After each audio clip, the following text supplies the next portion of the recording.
Sa isang liblib na baryo na napapagitnaan ng mga palayan at punong kahoy na tila bantay sa katahimikan ng paligid, namuhay si Bartolome bilang isang simpleng naglalako ng walis tambo. Bata pa lamang siya nang mamulat sa hirap ng buhay. Maaga niyang natutunan na ang bawat patak ng pawis ay may katumbas na kaunting ginhawa at ang bawat araw ay isang laban na kailangang harapin ng buong tapang. Araw-araw, bago pa sumilip ang unang sinag ng araw, bumabangon na si Bartolome mula sa banig na manipis at kupas. Ang kanilang munting kubo na yari sa kawayan at pawid ay tahimik pa sa oras na iyon. Tanging huni ng mga ibon at mahinang pagaspas ng dahon ang maririnig. Sa isang sulok ng bahay, nakahiga ang kanyang inang si Aling Sela na matagal nang mahina ang katawan. Hindi na ito makapagtrabaho, kaya't si Bartolome ang nagiging sandigan ng kanilang munting pamilya. Tahimik siyang bumabangon upang hindi magising ang ina. Maingat niyang kinukuha ang tali ng kanyang mga walis tambo na inipon niya magdamag. Ang bawat walis ay bunga ng kanyang tiyaga. Pinulot niya ang tambo sa gilid ng ilog, pinatuyo, binigkis at inayos ng maayos upang maibenta sa murang halaga. Hindi man marangya ang kanyang kabuhayan, sinisikap niyang panatilihin ang dignidad sa bawat kilos. Malinis ang kanyang kasuotan kahit kupas na. Maayos ang kanyang buhok kahit bihirang makapagpagupit. At higit sa lahat, malinis ang kanyang puso. Walang halong inggit, galit o panlalamang sa kapwa. Tuwing umaga, isinasabit niya sa balikat ang kumpol ng mga walis at nagsisimulang maglakad sa makipot na daan ng baryo. Dinaraanan niya ang mga palayan na minsang luntian, minsang tuyot, depende sa panahon. Kapag tag-ulan, lumulusong siya sa putik. Kapag tag-araw, sinusunog ng araw ang kanyang balat. Ngunit kailanman ay hindi siya nagreklamo. Sa bawat hakbang, dala niya ang pag-asang may bibili, may magtitiwala at may magbibigay sa kanya ng kaunting kita upang may maiuwi sa ina. Walis po, walis. Matibay na walis tambo. Mahina ngunit malinaw ang kanyang tinig habang naglalako. Hindi siya sumisigaw. Hindi siya namimilit. Hinahayaan niyang ang mga tao ang kusang lumapit. May mga araw na marami ang bumibili. May mga araw ding ni isa ay walang pumapansin. Kapag ganito, uuwi siyang may bigat sa dibdib ngunit hindi nawawala ang kanyang pananampalataya na darating din ang araw na babawi ang kapalaran. Lumaki si Bartolome na walang ama. Bata pa lamang siya nang pumanaw ang kanyang tatay dahil sa karamdaman. Simula noon, natutunan niyang maging matatag. Siya ang naging haligi ng kanilang munting tahanan kahit hindi pa ganap na lalaki. Sa baryo, kilala siya bilang tahimik, masipag at magalang. Hindi siya nasasangkot sa tsismis. Hindi siya nakikipagtalo. Kapag may humihingi ng tulong, kahit kapos siya, nagbibigay pa rin siya kung may mayaabot. Isang tanghali, sa kasagsagan ng matinding init ng tag-araw, halos matunaw na ang lupa sa sobrang tindi ng sikat ng araw. Ang mga dahon ay nanunuyo, ang mga hayop ay nagkukubli sa lilim, at ang mga tao ay bihirang lumabas ng bahay. Ngunit si Bartolome ay naglalakad pa rin.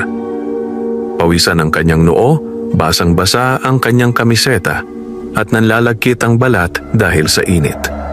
Nangingitim ang kanyang paningin paminsan-minsan, ngunit patuloy pa rin siya.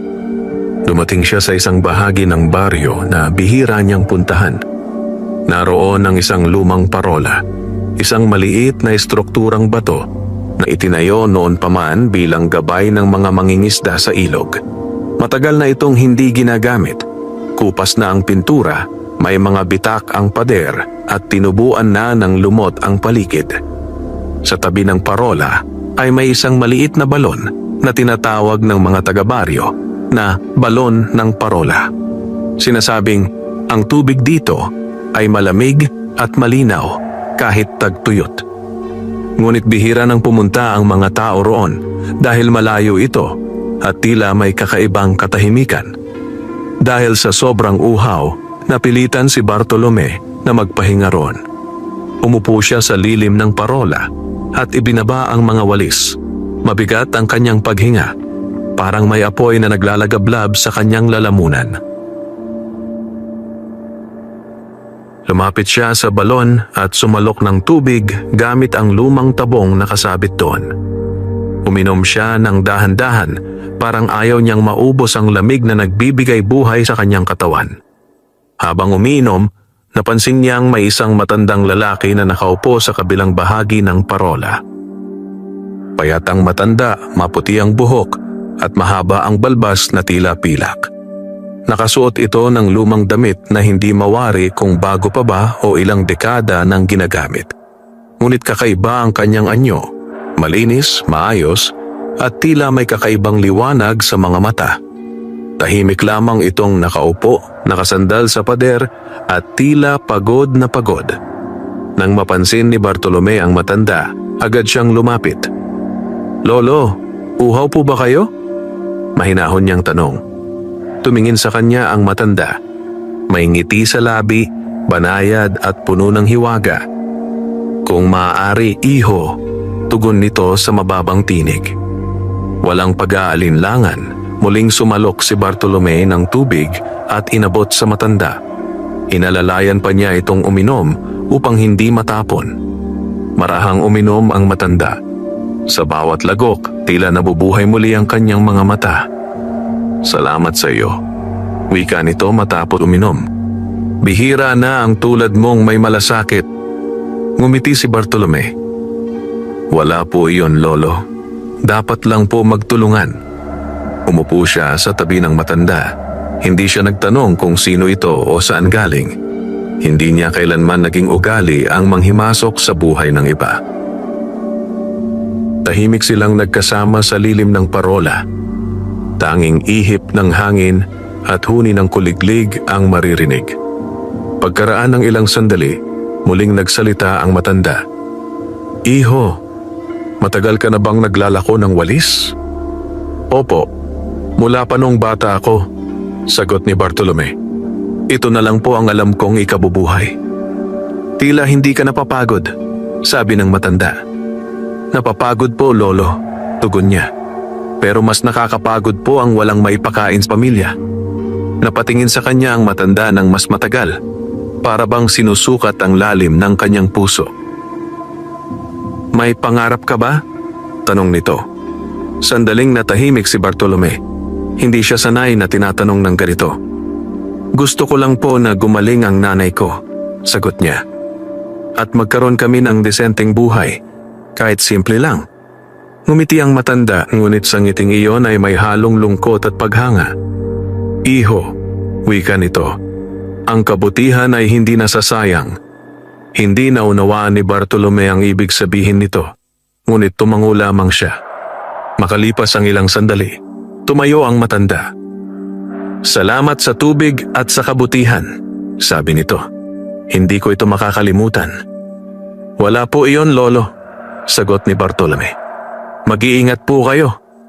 Naglakad ang matanda palayo, papasok sa makapal na damuhan sa likod ng parola.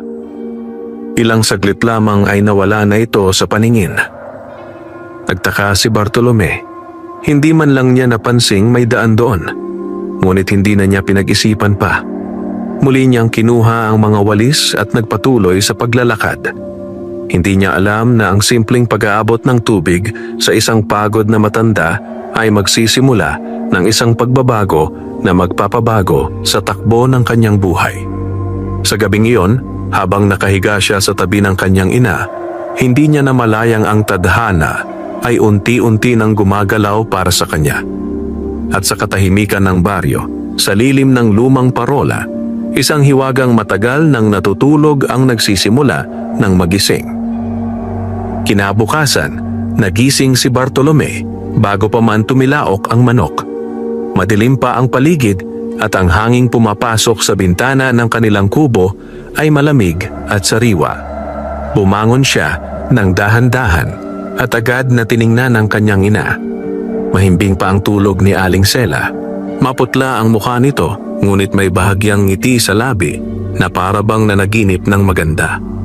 Tahimik na nagpasalamat si Bartolome na kahit paano ay maayos ang lagay nito sa gabing iyon. Lumabas siya ng bahay at nagsimulang maghanda ng mga walis. Isa-isa niyang inayos ang mga ito. Sinigurong matibay ang tali at pantay ang pagkakabigkis. Habang ginagawa ito, paulit-ulit na bumabalik sa kanyang isip ang anyo ng matandang nakilala niya sa may parola. May kakaiba sa matanda. Hindi niya maipaliwanag, ngunit parang may bigat at lalim ang mga mata nito na tila ba maraming lihim ang itinatago. Ngunit pinili niyang huwag pag-isipan iyon. Marami na siyang iniintinding problema. Ayaw na niyang dagdagan pa. Matapos maghanda, nagdasal muna siya sa munting altar sa sulok ng kanilang bahay. Isang larawan ng Santo Niño, isang kandila at isang rosaryo na minanapan niya sa kanyang ama. Humingi siya ng lakas, gabay at proteksyon. Pagkatapos muli niyang isinabit sa balikat ang mga walis at naglakad palabas ng baryo. Tulad ng dati, nilibot niya ang bawat kanto at daanan. Dumaan siya sa mga bahay na yari sa kahoy, sa mga tindahang maliit, sa mga bakanteng lote na tinutubuan ng damo. Walis po, walis. Ngunit kakaiba ang araw na iyon. Halos lahat ng dinaanan niya ay may bumibili. Si Aling Rosa ay bumili ng 2 piraso. Si Mang Isko ay kumuha ng isa. Pati ang tindahang dati hindi man lang lumilingon sa kanya ay umorder ng 3 walis. Sa kalagitnaan pa lamang ng umaga, kalahati na ng kanyang paninda ang naibenta. Nagtaka siya, ngunit hindi nagreklamo. Sa halip, labis siyang nagpasalamat. Nang tanghali, nagpasya siyang magpahinga sandali sa ilalim ng punong mangga sa tabi ng ilog. Kumain siya ng baong kanin at tuyo na inihanda ng kanyang ina noong gabi. Habang ngumunguya, napansin niyang tila mas malinaw ang paligid. Mas matingkad ang kulay ng dahon. Mas sariwa ang simoy ng hangin. Parang mas buhay ang mundo. Hindi niya alam kung dahil ba ito sa kanyang magandang kita o dahil lamang sa kanyang magandang pakiramdam. Pagdating ng hapon, halos wala nang natira sa kanyang mga walis. Bihira itong mangyari. Karaniwan, may naiuuwi pa siyang 3 o 4. Ngunit sa araw na iyon, isa na lamang ang natira. Bitbit ang saya at pasasalamat, maaga siyang umuwi. Pagdating sa kanilang kubo, sinalubong siya ng kanyang ina. "Maaga ka ngayon, anak," sabi ni Aling Sela. "Opo, Nay," tugon niya. "Marami po akong nabenta." Kinuha niya ang maliit na supot ng baryang kinita at inabot sa ina. Napangiti si Aling Sela at napaluha. "Salamat, anak," sabi nito. "Hindi kita mapapasalamatan ng sapat. Basta gumaling lang po kayo, Nay. Masaya na ako," sagot niya. Nagluto sila ng kaunting gulay at sardinas para sa hapunan. Matagal na silang hindi nakakakain ng ganito. Kadalasan ay tuyo at asin lamang. Habang kumakain, ikinuwento ni Bartolome ang nangyari sa may parola. Tahimik na nakinig ang kanyang ina. "Anak," wika nito matapos siyang magsalita. "Mag-ingat ka sa mga lugar na hindi mo kabisado. Maraming hiwaga sa mundo." "Opo, Nay," sagot niya. "Pero mabait naman po ang matanda." Tumango si Aling Sela, ngunit may bahagyang pag-aalala sa kanyang mga mata. Nang gabing iyon, maagang natulog si Bartolome. Pagod ang kanyang katawan, ngunit magaan ang kanyang loob. At doon nagsimula ang kanyang kakaibang panaginip. Sa kanyang panaginip, muli niyang nakita ang lumang parola. Ngunit sa pagkakataong ito, maliwanag ito. Nagliliwanag ang pader, parang ginto. Ang paligid ay puno ng bulaklak at punong hindi niya kailanman nakita. Sa gitna ng liwanag, naroon ang matandang lalaki. Ngunit hindi na ito mukhang mahina. Matikas ang tindig nito. Malinis ang kasuotan. Ang buhok at balbas ay kumikislap na parang pilak sa ilalim ng araw. "Bartolome," tawag nito. Nagulat siya. Hindi niya alam kung paano nalaman ng matanda ang kanyang pangalan. "Lolo," tugon niya. Hindi lahat ng nakikita mo ay tulad ng inaakala mo, sabi ng matanda. May mga bagay na nakatago sa likod ng karaniwang anyo. Lumapit ito sa kanya at iniabot ang isang maliit na supot na yari sa tela.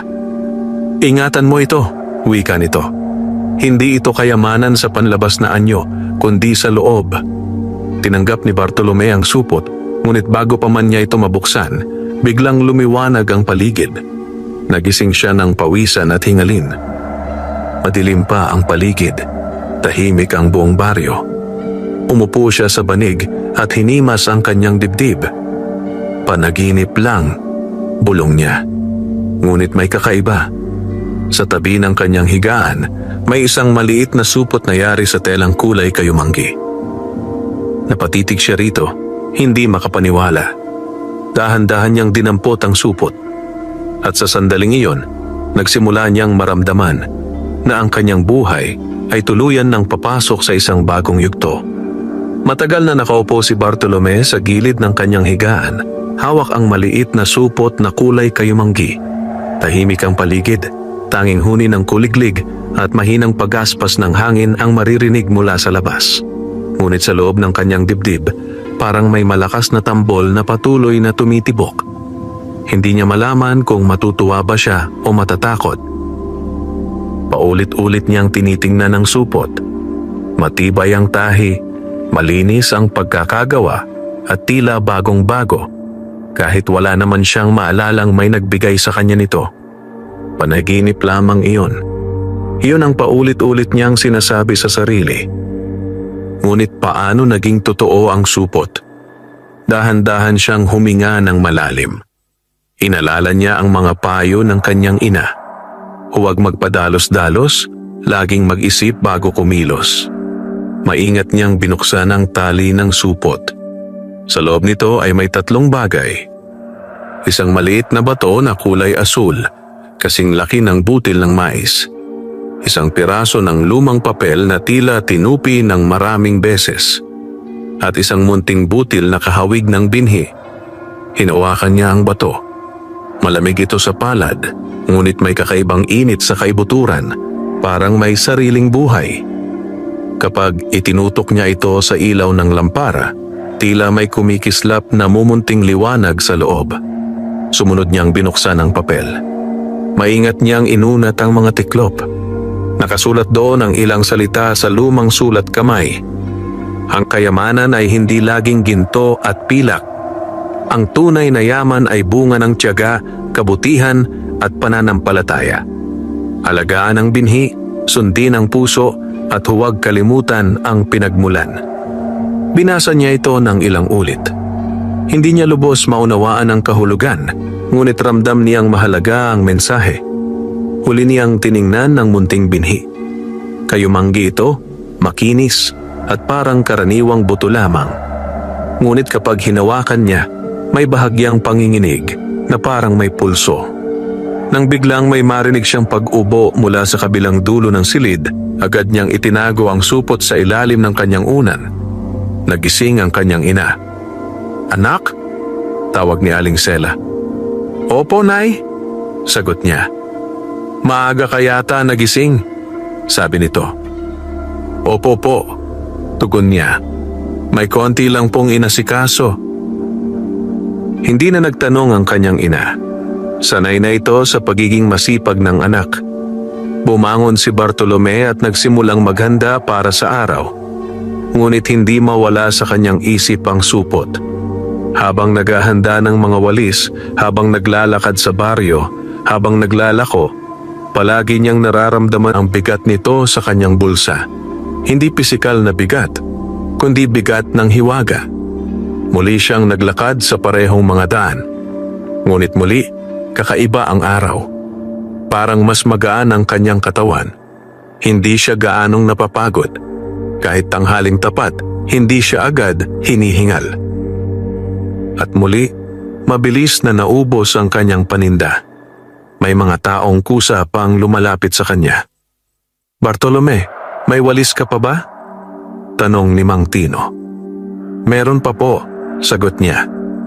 "Sa iyo na ako bibili. Matibay ang gawa mo," sabi nito. Ngumiti lamang si Bartolome.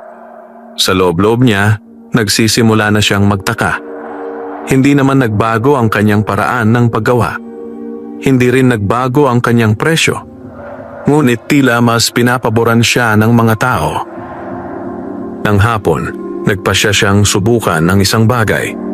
Dumiretso siya sa maliit na bakanting lupa sa likod ng kanilang kubo. Matagal na itong hindi natataniman. Mabato at tuyot ang lupa roon. Doon niya dinala ang munting binhi. Lumuhod siya at nagsimulang maghukay gamit ang kanyang kamay. Hindi kalakihan ng butas, sapat lamang upang maibaon ang buto. Bago niya ito itanim, sandali siyang nagdasal. Humingi siya ng gabay, hindi para yumaman, kundi para magkaroon ng sapat na lakas na magpatuloy sa buhay. Maingat niyang inilagay ang binhi sa lupa at tinabunan. Pagkatapos, kumuha siya ng tubig at diniligan ito. Walang himala, walang liwanag, walang kakaibang tunog. Parang karaniwang pagtatanim lamang. Ngunit nang tumayo siya, may kakaibang kapayapaan siyang naramdaman. Kinagabihan, ikinuwento niya sa kanyang ina ang tungkol sa panaginip at sa supot. Tahimik na nakinig si Aling Sela. "Anak," wika nito matapos niyang magsalita. "Kung galing man iyan sa mabuting nilalang, huwag mong abusuhin. Kung galing man sa hindi mabuti, huwag mong hayaang sakupin ang puso mo." "Opo, Nay," sagot niya. "Nasa iyo pa rin ang desisyon kung paano mo gagamitin ang anumang biyayang dumating sa iyo." Dagdag nito. Niyakap niya ang kanyang ina. Sa gabing iyon, muli siyang nanaginip. Ngunit ngayon, hindi na parola ang kanyang nakita. Isang punong kahoy. Malaki, matibay, at hitik sa bunga. Sa lilim nito, may mga taong nakangiti, busog at payapa. At sa ilalim ng punong iyon, nakita niya ang sarili. Nakayuko, naglilinis ng walis, patuloy na nagtatrabaho. Nang magising siya, alam niyang ang supot ay hindi basta regalo. Ito ay isang pagsubok, isang paanyaya sa mas malalim na paglalakbay ng kanyang buhay. Lumipas ang ilang araw na walang malaking pagbabago sa buhay ni Bartolome. Araw-araw, maaga pa rin siyang gumigising. Araw-araw, bitbit pa rin niya ang kanyang mga walis. Araw-araw, naglalakad pa rin siya sa parehong mga daan, sa ilalim ng parehong araw, sa gitna ng parehong alikabok at hangin. Ngunit sa kabila ng pagiging pareho ng kanyang ginagawa, unti-unti niyang napapansin na may kakaiba sa kanyang paligid. Parang mas nagiging mabait ang mga tao sa kanya. Mas madalas siyang ngitian, mas madalas siyang purihin, mas madalas siyang balikan ng mga suki. Hindi siya nagiging mayabang. Sa halip, mas lalo siyang nagsumikap. Tuwing gabi, bago matulog, dinadalaw niya ang munting lupang tinamnan niya ng binhi. Dinidiligan niya ito ng kaunting tubig. Nililinis ang paligid. Inaalis ang mga damong tumutubo. Isang umaga, habang nagdidilig siya, may napansin siyang kakaiba. May maliit na usbong na sumisilip mula sa lupa. Halos kasing laki lamang ito ng kuko sa hinlalaki. Mapusyaw na berde. Marupok at tila kayang matangay ng hangin. Napatigil si Bartolome. Napaluhod siya sa tuwa. Hindi siya sumigaw. Hindi siya tumalon. Tahimik lamang siyang ngumiti habang pinagmamasdan ang munting halaman. "Salamat po," bulong niya. Hindi niya alam kung kanino siya nagpapasalamat. Mula noon, mas lalo niyang inalagaan ang usbong.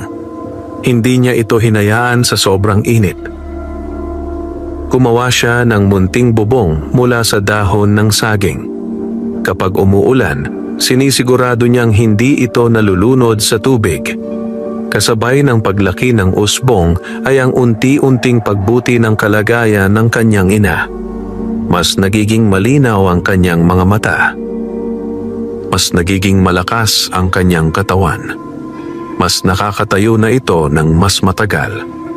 Isang hapon, Nagulat si Bartolome nang makitang nagwawalis ang kanyang ina sa loob ng bahay. "Nay, huwag po kayong mapagod," sabi niya agad. Ngumiti si Aling Sela. "Kaya ko na, anak," tugon nito. "Parang gumagaan ang katawan ko araw-araw." Napatingin si Bartolome sa likod bahay, sa direksyon ng munting halaman. Hindi niya masabi, ngunit parang may ugnayan ang lahat. Sa baryo, nagsimula ring mapansin ang kanyang pagangat. Maswerte yata si Bartolome, bulong ng ilan. Parang lagi siyang may biyaya, sabi ng iba. Ngunit hindi siya nagbago. Patuloy pa rin siyang naglalakad ng nakayapak kung minsan. Patuloy pa rin siyang nagbibigay ng libreng walis sa mga matatandang walang pambili. Patuloy pa rin siyang tumutulong sa mga kapitbahay kapag may kailangan. Isang araw, may dumating na balita sa baryo. May darating daw na mga ngalakal mula sa bayan. Bibili raw ito ng maramihang walis. Mataas daw magbigay ng presyo. Agad na nag-ingay ang baryo. Maraming nagwalis. Maraming naghanda. Maraming umasa. Si Bartolome ay tahimik lamang. Nagpatuloy siya sa kanyang normal na paggawa. Hindi siya nagimbak ng sobra. Hindi siya nangutang para makagawa ng mas marami. Sapat lamang ang kanyang ginawa. Nang dumating ang mga ngalakal, nagtipon ng mga tao sa plaza. May dala itong karwahe at 2 katulong. Mukha itong mayaman at sanay sa negosyo. Isa-isang sinuri ang mga walis. Marami ang tinanggihan. Marami ang binarat. Marami ang umuwi na bigo. Nang dumating ang pagkakataon ni Bartolome, maingat niyang inilatag ang kanyang mga walis. Tahimik na pinagmasdan ng mga ngalakal ang mga ito. Hinawakan. Inalog. Sinuri ang tali. "Kanino ito?" tanong nito. "Akin po," sagot ni Bartolome. "Tumatagal ba ito?" tanong muli. "Opo," sagot niya. "Ginagawa ko pong parang para sa sarili ko." Napangiti ang mga ngalakal. "Bibilin ko lahat," sabi nito. "At dadagdagan ko ang presyo." Nagulat ang mga tao. Si Bartolome ay napayuko. "Salamat po," sabi niya. Sa unang pagkakataon, nakauwi siya na may hawak na perang higit pa sa kinikita niya sa loob ng 1 buwan. Ngunit sa halip na gastusin agad, itinabi niya ang karamihan. Inayos ang bubong ng bahay. Bumili ng gamot para sa ina. At nagtabi para sa kinabukasan. Sa gabing iyon, muli niyang binisita ang munting halaman. Mas matangkad na ito ngayon. Mas matibay. Mas luntian. Hinaplos niya ang mga dahon nito. "Magkasama tayong lalago," bulong niya. At sa katahimikan ng gabi, tila ba sumagot ang hangin sa kanyang pangako. Mula nang mabili ng mga ngalakal ang lahat ng kanyang mga walis, nagbago ang takbo ng araw-araw na buhay ni Bartolome. Hindi man biglaan ang pagbabago, ramdam niya ang unti-unting paggaan ng kanyang pasanin. Hindi na siya kinakabahan tuwing uuwi kung may maibibigay ba siyang pera sa ina. Hindi na siya nangangamba kung may pambili ba sila ng bigas kinabukasan. Unti-unti, ang dating araw-araw na takot ay napapalitan ng tahimik na pag-asa. Ngunit kasabay ng pagdating ng kaginhawaan ay ang pagdating din ng pagsubok. Isang umaga, habang nag-aayos siya ng mga tambo sa likod bahay, may narinig siyang tinig mula sa labas. "Bartolome." Paglingon niya, nakita niya si Gorio. Si Gorio ay isa sa mga kababata niya. Lumaki silang magkasama, ngunit magkaiba ang landas na tinahak. Si Gorio ay kilala sa baryo bilang palabarkada, mahilig sa sugal at bihirang magtrabaho ng matino. Ngayon, may ngiti ito sa labi, ngunit may kakaibang kislap sa mata. "Anong sadya mo?" tanong ni Bartolome. Lumapit si Gorio at umupo sa isang upuang kawayan. "Balita ko, malaki raw kinita mo sa mga ngalakal," sabi nito. Tahimik si Bartolome. Opo, medyo po, sagot niya. Napangiti si Goryo ng mas malapad. Kaya nga napadaan ako, wika nito. May maitutulong ka sana sa akin. Anong tulong? Tanong niya. Kailangan ko ng puhunan, sagot ni Goryo. Magbubukas ako ng maliit na tindahan, sigurado akong kikita. Napatingin si Bartolome sa kanya. Kilala niya si Goryo. Maraming beses na itong nangako ng ganito. Maraming beses na rin itong nabigo. Magkano ang kailangan mo? Tanong niya. 5,000, mabilis na sagot ni Goryo. Malaki iyon para kay Bartolome. Katumbas iyon ng ilang buwang pagod. Pag-iisipan ko muna, sagot niya. Kaibigan mo ako, sabi ni Goryo. Hindi ba tayo sabay lumaki? Opo, tugon niya. Pero kailangan ko ring isipin ang nanay ko. Natahimik si Goryo sandali sa kamuling nagsalita. Babawi ako, pangako, sabi nito. Nang umalis si Goryo, hindi agad nakapagpasya si Bartolome. Buong araw siyang nag-isip. Naalala niya ang mga panahong tinutulungan siya ni Goryo noong bata pa sila. Naalala niya rin ang mga panahong iniwan siya nito para maglaro at magsugal. Kinagabihan, kinausap niya ang kanyang ina. Nay, sabi niya, may humihiram po sa akin ng pera. Tiwala ka ba? Tanong ni Aling Sela. Hindi po masyado, sagot niya ng tapat. Kung ganoon, wika nito, magbigay ka lamang ng kaya mong mawala. Napaisip si Bartolome. Kinabukasan, pinuntahan niya si Goryo. 2,000 lang ang maipapahiram ko, sabi niya. Kung mawala man, kaya ko. Napatigil si Goryo. Ngunit kalaunan, tumango ito. Sige, salamat, sabi nito. Ibinigay ni Bartolome ang pera. Hindi siya naghintay ng kapalit na pasasalamat. Ang mahalaga sa kanya ay ginawa niya ang sa tingin niya ay tama. Lumipas ang ilang linggo. Hindi bumalik si Goryo. Walang balita. Walang bayad. May mga nagsabi kay Bartolome na natalo raw ito sa sugal at umalis sa baryo. Nalungkot siya. Ngunit hindi siya nagalit. Tinanggap niya ito bilang bahagi ng buhay. Samantala, patuloy na lumalaki ang halaman sa likod bahay. Hindi na ito munting usbong. Isa na itong batang punong kahoy. Matibay ang katawan. Makintab ang mga dahon. At kapag gabi, tila may bahagyang kislap sa paligid nito na para bang may liwanag na nagmumula sa loob. Isang gabi, muling nanaginip si Bartolome. Nakita niya ang matandang engkanto. Nakatayo ito sa ilalim ng punong kahoy. Iho, sabi nito, ang kayamanan ay sinusubok hindi sa dami, kundi sa paggamit. Hindi ka nagdamot, dagdag nito. Hindi ka rin nagpabaya. Natuto ka. Pagkagising niya, may kapayapaan sa kanyang puso. Nauunawaan na niya ngayon. Ang tunay na yaman ay hindi lamang nasa bulsa, nasa tamang pagdedesisyon at sa pananatiling tapat sa sarili. Tumaan ang mga buwan na tila mas mabilis kaysa dati. Para kay Bartolome, bawat araw ay puno ng gawain, pag-asa at tahimik na pasasalamat. Hindi man siya biglang yumaman, ramdam niyang unti-unting gumagaan ang kanyang buhay. Ang dating simpleng naglalako lamang sa baryo ay nagsisimula ng makilala sa mga karatigpok. May mga bumibili na ngayon ng maramihan. May mga nag-o-order ng pauna. May mga tindahang naghihintay sa kanyang pagdating tuwing ikalawang linggo. Dahil dito, napilitan siyang gumawa ng mas maraming walis. Hindi na sapat ang dating kaunting oras sa hapon. Madalas, inaabot siya ng hating gabi sa pagbibigkis at pag-aayos. Ngunit hindi siya nagrereklamo.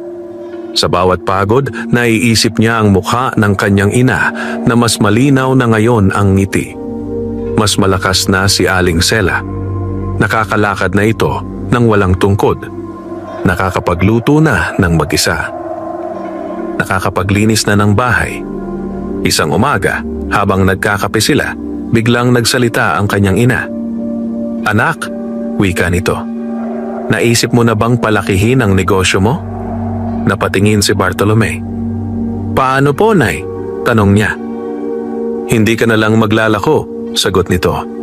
"Baka pwede kang gumawa ng mas marami at ipagbili sa bayan." Napaisip siya. Matagal na niyang iniisip iyon, ngunit natatakot siyang sumugal. "Wala po akong kariton," sabi niya. "Wala rin akong puhunan." Ngumiti si Aling Sela. "May ipon ka na," tugon nito. "At may tiwala ka sa sarili mo." Hindi agad siya sumagot. Ngunit mula noon, nagsimula siyang magplano. Unti-unti niyang binawasan ang paggastos. Mas maingat siyang nagtabi ng kita. Hindi siya sumabay sa mga kapitbahay na bumibili ng bagong gamit para ipagyabang. Mas pinili niyang mag-ipon. Kasabay nito, patuloy na lumalakas ang punong kahoy sa likod bahay. Lampas tao na ang taas nito. Malapad ang mga dahon. At sa tuwing umaga, may kakaibang sariwang hangin sa paligid nito. Parang may biyayang dala ang punong iyon. Isang hapon, may dumating na panibagong bisita sa kanilang bahay. Si Mang Celso.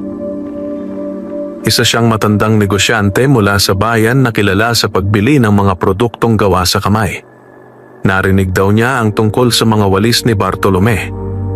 "Gusto kong makita ang gawa mo," sabi nito. Inilabas ni Bartolome ang kanyang pinakamahusay na mga walis. Isa-isang sinuri ni Mang Celso. Hinawakan, inalog, pinagmasdan ang hibla. Matagal itong tumahimik. Sa wakas, nagsalita rin. "Matibay," sabi nito. "At maayos ang pagkakagawa." "Salamat po," sagot ni Bartolome. "Kaya mo bang gumawa ng 100 sa loob ng 2 linggo? Tanong nito. Napatigil siya. 100. Napakarami noon. "Susubukan ko po," sagot niya matapos mag-isip. "Kung magawa mo," wika ni Mang Celso, "ako ang magiging regular mong buyer." Pagkaalis ng matanda, napaupo si Bartolome. Kinabahan siya. Ngunit mas nanaig ang determinasyon. Kinabukasan pa lamang, sinimulan na niya ang paghahanda. Nag-ipon ng tambo. Nag-ayos ng mga kagamitan. Humingi ng tulong sa ilang kabataan sa baryo kapalit ng kaunting bayad. Hindi siya nagmadamot. Tinuruan niya sila kung paano gumawa ng maayos. Unti-unti, nabuo ang maliit na grupo. Tuwing hapon at gabi, sama-sama silang gumagawa. Sa gitna ng pagod, may tawanan, may kwentuhan, may pangarap. Sa bawat araw na lumilipas, lumalapit sila sa target. Ngunit dumating ang isang gabi na biglang bumuhos ang malakas na ulan. Bumaha ang likod bahay. Nabasa ang mga natuyong tambo. Nanganganib masira ang mga ginagawa nilang walis. Nataranta ang lahat. Ngunit si Bartolome ay nanatiling kalmado. Pinangunahan niya ang paglilipat ng mga materyales sa loob ng bahay. Tinakpan nila ng tolda at banig. Magdamag silang nagbantay. Kinabukasan, bagamat may ilang nasira, karamihan ay nailigtas. Nagpatuloy sila. Pagdating ng takdang araw, natapos nila ang 100 walis. Maayos, matibay, pantay-pantay. Nang dumating si Mang Celso, hindi nito itinago ang paghanga. "Magaling," sabi nito. "Higit pa sa inaasahan ko." At tinupad nito ang pangako. Naging regular buyer siya. Simula noon, hindi na lamang basta naglalako si Bartolome. Isa na siyang munting negosyante. Ngunit sa kabila ng pag-angat, nanatili siyang mapagpakumbaba. Alam niyang ito ay simula pa lamang. At mas marami pang hamon ang darating. Habang patuloy na lumalago ang kabuhayan ni Bartolome, unti-unti ring nagbabago ang tingin ng mga tao sa kanya. Ang dating tahimik at halos hindi napapansin na naglalako ng walis ay ngayon ay isa ng iginagalang na manggagawa at maliit na negosyante. Kapag dumaraan siya sa baryo, binabati na siya ng marami. Kapag may pagtitipon, inaanyayahan na siya. Kapag may problema ang kapitbahay, lumalapit sa kanya para humingi ng payo o tulong. Hindi siya nagbago. Nanatili siyang simple. Nanatili siyang magalang. Nanatili siyang marunong lumingon sa pinanggalingan. Ngunit hindi lahat ay masaya sa kanyang tagumpay. Sa isang sulok ng baryo, may mga matang nagmamasid na puno ng inggit. Isa na rito si Lando. Si Lando ay isa ring gumagawa noon ng walis. Ngunit hindi siya nagsumikap tulad ni Bartolome. Madalas, minamadali niya ang trabaho. Mahina ang tali. Manipis ang pagkakabigkis. At kapag may bumibili, mabilis siyang magtaas ng presyo kahit hindi naman matibay ang produkto. Dahil dito, unti-unti siyang nawalan ng suki. At ngayon, habang nakikita niya ang pag-angat ni Bartolome, unti-unting kumukulo ang kanyang damdamin. Bakit siya? Madalas niyang tanong sa sarili. Pareho lang naman kami. Ngunit sa kaibuturan ng kanyang puso, alam niyang hindi sila pareho. Isang hapon, nagkita sila sa tabi ng tindahan. "Uy, Bartolome," tawag ni Lando na may pilit ng ngiti. "Opo," sagot niya. "Balita ako, malaki na raw kita mo ngayon," sabi nito. "Katamtaman lang po," tugon ni Bartolome. "Talaga?" sambit ni Lando. "Eh bakit parang ikaw na lang ang binibilhan?" Hindi sumagot si Bartolome. Ayaw niyang pumasok sa usapang may halong yabang o paninisi. Ngunit hindi tumigil si Lando. "Baka naman may daya ka," bahaging nito. Napatingin si Bartolome. "Wala po," mahinahon niyang sagot. "Sipag lang po." Umisi si Lando. "Sipag?" ulit nito. "O baka swerte lang." Tumahimik si Bartolome. Mas pinili niyang umalis kaysa makipagtalo. Ngunit mula noon, nagsimula ang mga bulong-bulungan. May nagsasabing may kakaiba raw siyang ginagamit. May nagsasabing may lihim daw siyang pinanggagalingan ng pera. May nagsasabing may sumpa raw ang kanyang tagumpay. Hindi niya pinansin. Patuloy siyang nagtrabaho. Ngunit isang gabi, may nangyaring hindi inaasahan. Habang mahimbing ang tulog nila ng kanyang ina, biglang nagising si Bartolome sa tunog ng kaluskos sa likod bahay. Dahan-dahan siyang bumangon. Tahimik siyang lumabas. Sa ilalim ng liwanag ng buwan, nakita niya ang isang aninong gumagalaw malapit sa punong kahoy. May hawak itong itak. Kumislap ang talim. Nanlaki ang kanyang mga mata. "Hoy!" sigaw niya. Napalingon ang tao. Si Lando. Nanigas ito sa kinatatayuan. "Anong ginagawa mo?" tanong ni Bartolome. Nanginginig ang kamay ni Lando. "Wala," sagot nito. "Nadaan lang." Ngunit kita ang hiwang halos tamaan na ang puno. Hindi na nakapagsalita si Bartolome. Masakit ang kanyang dibdib. Hindi dahil sa galit, kundi dahil sa pagkadismaya. "Bakit?" tanong niya ng marahan. Napayuko si Lando. "Lahat na lang sa'yo," sabi nito. "Ako wala na." Tahimik na lumapit si Bartolome. Kinuha niya ang itak at inilapag sa lupa. "Hindi ko ito inagaw sa'yo," wika niya. "Pinaghirapan ko ito." Napaluha si Lando. "Hindi ko na alam ang gagawin," bulong nito. Sandaling nag-isip si Bartolome. Pagkatapos, nagsalita. "Kung gusto mo," sabi niya, "pwede kitang isama sa ginagawa namin. Turuan kita. Magtrabaho tayo ng patas." Nagulat si Lando. "Talaga?" tanong nito. "Opo," sagot niya. "Mas mabuti ang magtulungan kaysa magsiraan." Matagal na tumahimik si Lando. Sa huli, tumango ito. "Pasensya na," sabi nito. "Simula bukas," tugon ni Bartolome, "magsisimula tayo ulit." Sa gabing iyon, nanatiling buo ang punong kahoy. At mas tumibay ang puso ni Bartolome dahil pinili niya ang awa kaysa paghihiganti. At ang kabutihan kaysa galit. Tahimik ang mga sumunod na araw matapos ang gabing muntik nang masira ang punong kahoy. Si Lando ay tumupad sa kanyang pangako. Maaga itong pumupunta sa bahay ni Bartolome. Masipag na natutong magbihkis ng tambo. Maingat na sumunod sa bawat payo. At unti-unting nagbago ang kanyang ugali. Mula sa pagiging padalos-dalos ay naging matiisin at responsable. Hindi naging madali para kay Bartolome ang magtiwala muli. Ngunit pinili niyang bigyan ng pagkakataon ng kapwa. Kasabay nito, lalo pang lumakas ang kanilang maliit na gawaan ng walis. Dumami ang mga kabataang tumutulong. May ilan na ring inaangkat mula sa kalapit baryo ang mga tambo. Unti-unti, nagiging sentro ng kabuhayan ng kanilang bakuran. Isang hapon matapos ang maghapong paggawa, nagpasya si Bartolome na maglakad patungo sa lumang parola. Matagal na siyang hindi nakakabalik doon. Simula noong unang pagkikita nila ng matandang lalaki, hindi na siya muling napadpad sa lugar na iyon. Ngunit sa araw na iyon, parang may tumatawag sa kanyang puso. Dahan-dahan siyang naglakad sa makipot na daan. Tahimik ang paligid.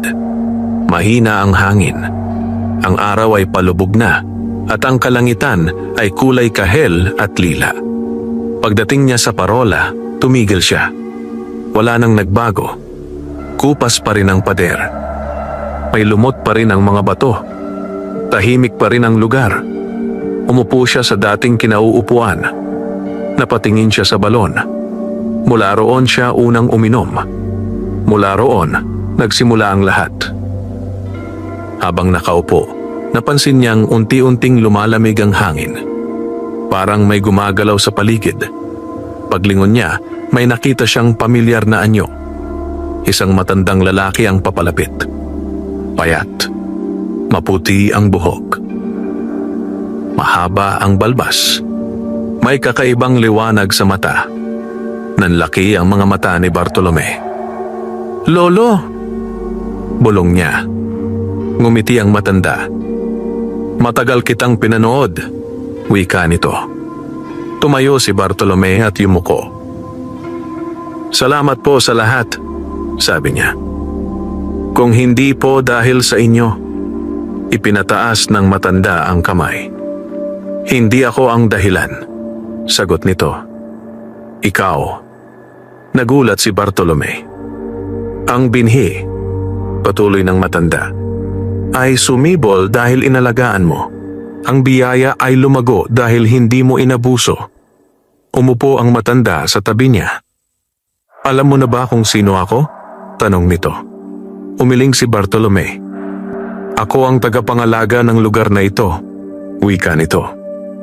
"Matagal na akong naglalakad sa mundo. Naghahanap ng pusong karapat-dapat pagkatiwalaan." Tahimik si Bartolome.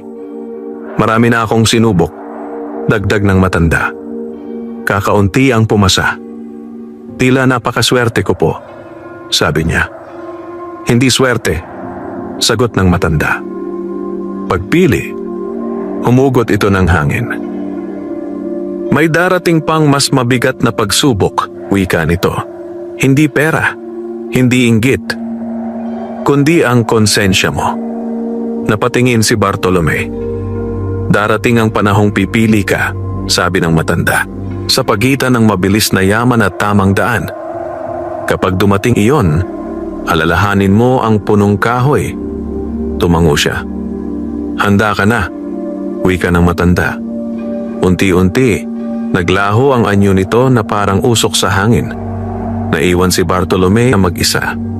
Tahimik, ngunit puno ng pag-unawa. Pag-uwi niya, nadatnan niyang namumukadkad na ang punong kahoy sa likod bahay. May mga mumunting bulaklak na kumikislap sa liwanag ng buwan. At sa unang pagkakataon, naramdaman niyang hindi lamang siya pinagpala. Siya ay pinagkatiwalaan. Lumipas ang ilang linggo matapos ang muling paglitaw ng matandang engkanto. Hindi sinabi ni Bartolome kanino man ang tungkol sa kanilang pagkikita. Itinago niya iyon sa kanyang puso tulad ng isang sagradong paalala. Ngunit araw-araw, sariwa sa kanyang isip ang babala. Darating ang panahon ng pagpili. At hindi nagtagal, dumating nga iyon. Isang umaga, habang abala sila sa paggawa ng mga walis, may dumating na 3 lalaki sakay ng isang malaking sasakyan. Makintabang pintura, malalaki ang gulong, halatang galing sa mayamang lugar. Huminto ang sasakyan sa harap ng bahay ni Bartolome. Bumaba ang isang lalaking nakabarong, may suot na salamin at may kumpiyansang lakad. Sinundan siya ng 2 pang kasama. Si Bartolome ba ang may-ari rito? Tanong nito. Opo, sagot ni Bartolome. Ako po. Inaalok ka namin ng negosyo, sabi ng lalaki. Ako si Mr. Velasco. Inanyayahan niya ang mga ito sa loob. Umupo sila sa bangko. Diretsahan nang nagsalita si Mr. Velasco. Malaki ang demand sa walis tambo sa lungsod. Wika nito. Gusto naming ikaw ang maging pangunahing supplier namin. Napatigil si Bartolome. Ilang piraso po? Tanong niya. 5,000 kada buwan, sagot nito. Nanlaki ang kanyang mata. Halos hindi niya ma-imagine ang ganong dami. At ang bayad? Tanong niya. Ngumiti si Mr. Velasco. Ibinanggit nito ang halagang halos ikahilo ni Bartolome. Kung tatanggapin niya iyon, maaari na silang lumipat sa mas malaking bahay. Maaari na siyang bumili ng lupa. Maaari na niyang ipagamot ng lubos ang kanyang ina. Maaari na siyang magpahinga sa hirap. Ngunit may kasunod. May kondisyon, sabi ni Mr. Velasco. Ano po iyon? Tanong niya. Kailangan nating pababain ang gastos, sagot nito. Mas mabilis ang produksyon, mas murang materyales, hindi na kailangang sobrang tibay. Tahimik si Bartolome. Hindi naman mapapansin ng karamihan, dagdag nito. Basta mukhang maayos. Ramdam ni Bartolome ang bigat sa kanyang dibdib. Naalala niya ang punong kahoy. Naalala niya ang babala ng engkanto. Naalala niya ang kanyang prinsipyo.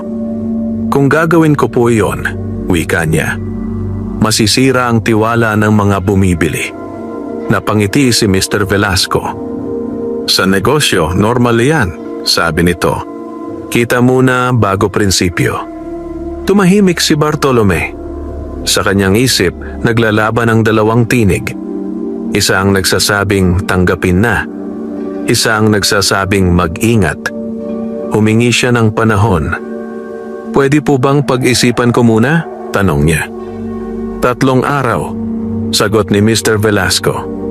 Pagkaalis ng mga bisita, hindi mapakali si Bartolome. Buong maghapon, tahimik siya. Napansin ito ng kanyang ina. May problema ka ba, anak? Tanong ni Aling Sela.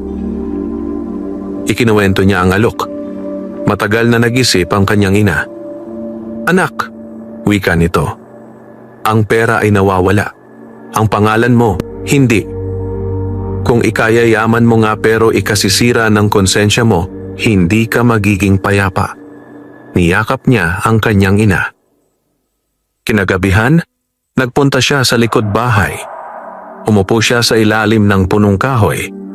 Tahimik siyang nagdasal. Humingi ng lakas ng loob.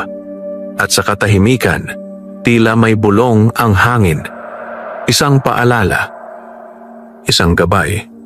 Sa sumunod na araw, malinaw na sa kanyang puso ang desisyon. Hindi na siya magdadalawang isip.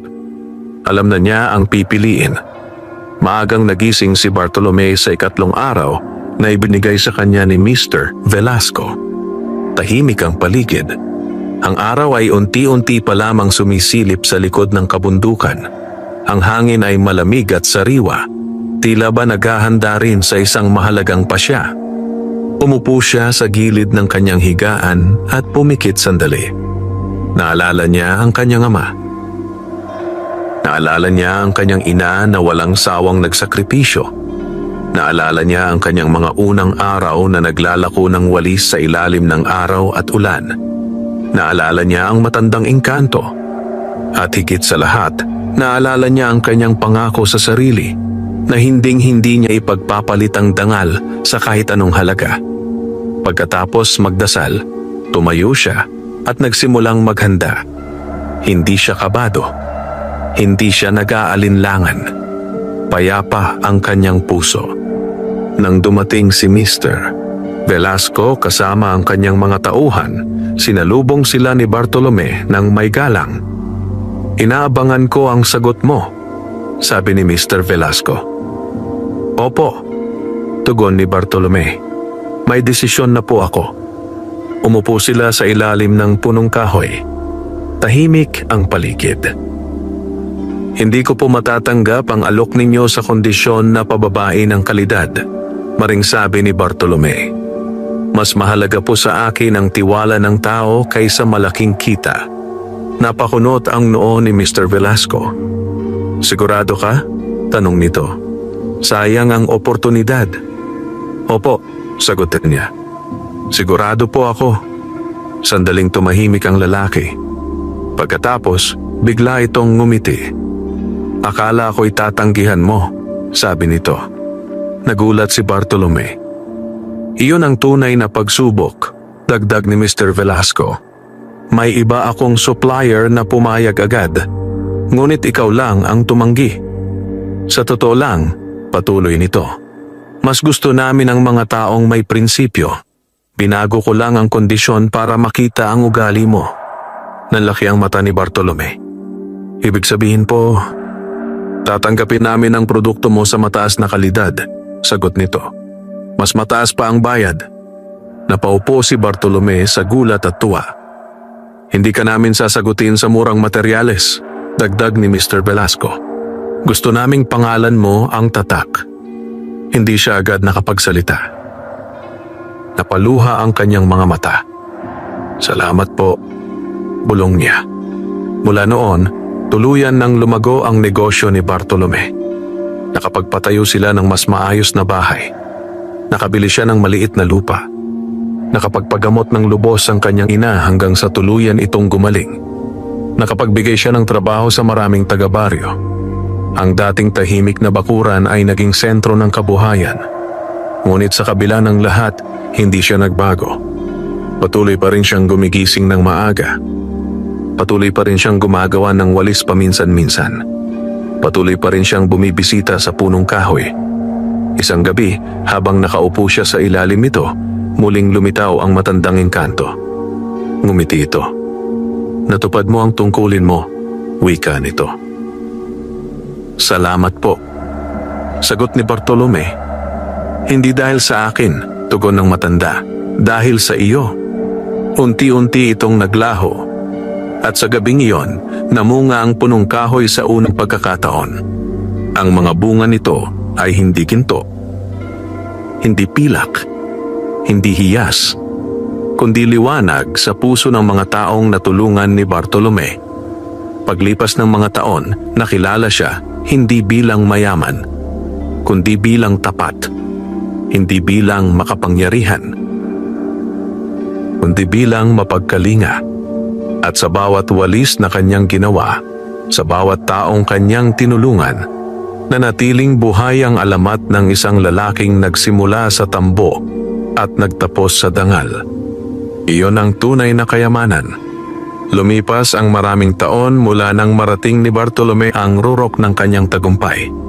Ang baryong dati tahimik at salat sa pagkakataon ay unti-unting nagbago. May mga bagong bahay na yari sa matitibay na materyales. May maliit na pamilihan. May paaralang itinayo sa tulong ng kanyang pondo. May klinikang nagbibigay ng libreng gamutan sa mahihirap. Ngunit sa kabila ng lahat ng pagbabagong ito, nanatiling payak ang pamumuhay ni Bartolome. Ang kanyang bahay ay malinis at maayos, ngunit hindi marangya. May sapat na espasyo, sapat na liwanag at sapat na katahimikan. Mas pinili niyang mamuhunan sa kapakanan ng iba kaysa sa labis na luho para sa sarili. Pumanaw si Aling Sela sa payapang paraan, sa edad na puno ng pasasalamat at pagmamahal.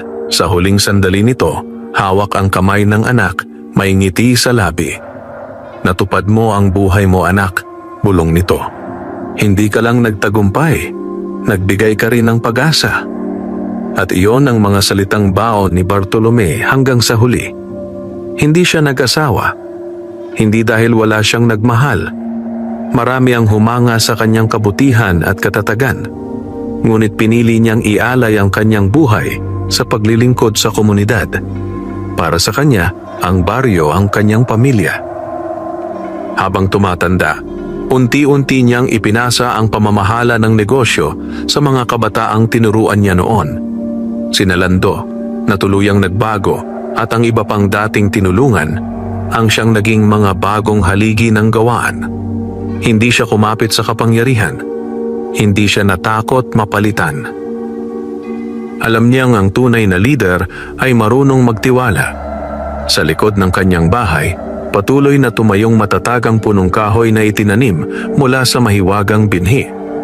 Mas malaki na ito ngayon kaysa dati. Mas malapad ang lilim. Mas sagana ang mga dahon. At tuwing gabi ng kabilugan ng buwan, tila may banayad na liwanag pa ring nagmumula rito, parang alaala ng biyayang minsang bumisita sa kanilang buhay. Madalas maupo roon si Bartolome tuwing hapon. Bitbit ang lumang walis na siya mismo ang gumawa. Hindi na para ibenta, kundi bilang paalala. Paalala kung saan siya nagsimula. Paalala kung sino siya. Isang araw, may isang batang lalaki ang lumapit sa kanya. Payat, pawisan. May bitbit na ilang walis. "Kuyang Bartolome," sabi ng bata. "Gusto ko pong maging katulad ninyo paglaki ko." Ngumiti siya. Hinaplos ang ulo ng bata. "Huwag kang maging katulad ko," wika niya. "Maging mas mabuti ka pa." Tinuruan niya ang bata kung paano magbihkis ng tambo, paano mag-ipon, paano maging tapat, paano magmahal sa kapwa. At sa bawat batang natuturuan niya, sa bawat pamilyang natutulungan, sa bawat pusong nabibigyan ng lakas ng loob, patuloy na nabubuhay ang kanyang pamana. Hindi sa anyo ng yaman, hindi sa anyo ng ari-arian, kundi sa anyo ng kabutihan. Hanggang sa huling araw ng kanyang buhay, nanatiling payapa ang puso ni Bartolome. At nang siya'y pumikit sa huling pagkakataon, sa lilim ng punong kahoy, sa piling ng mga taong minahal niya, may ngiti sa kanyang labi. Dahil alam niyang ang kanyang buhay ay hindi nasayang. Ito ay naging ilaw. At ang ilaw na iyon ay magpapatuloy na magningning sa puso ng bawat taong kanyang nahawakan. Wakas. Wakas. Wakas. Wakas. Wakas. Wakas. Wakas.